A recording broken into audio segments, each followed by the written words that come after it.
across a number of South Asian countries today over China's crackdown against the unrest in Tibet. And what continues to be wrapped into all of that chaos is the Olympic torch and the Beijing Olympics.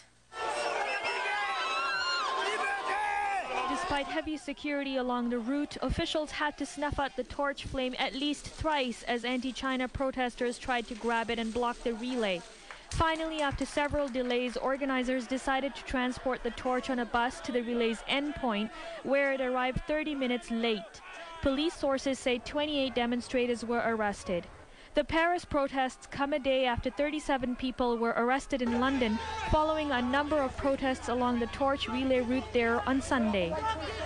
Meanwhile, hundreds of Tibetan exiles in northern India shaved their heads and donated blood in fresh protests against China's crackdown in Tibet.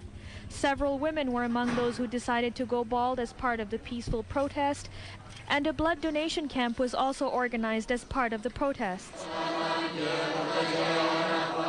And in Nepal's capital, Kathmandu, Buddhist monks held a special prayer session today for the victims of the Lhasa riots, while Tibetan exiles also had their heads shaved as a symbolic protest against China's rule in Tibet.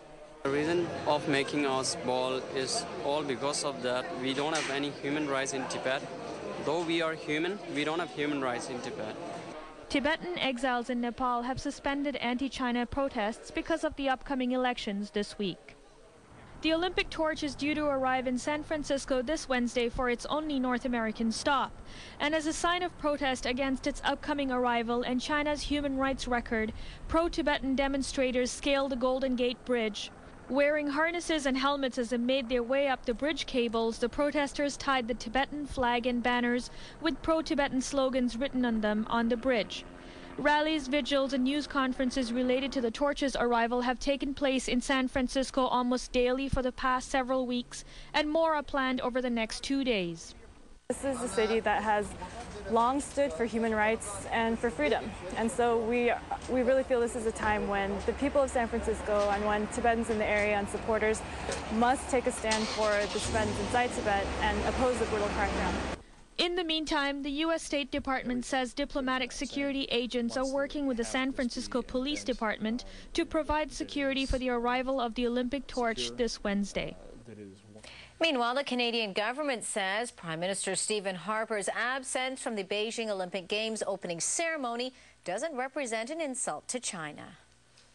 The Secretary of State for Multiculturalism says the Prime Minister had never intended to go to the opening ceremonies.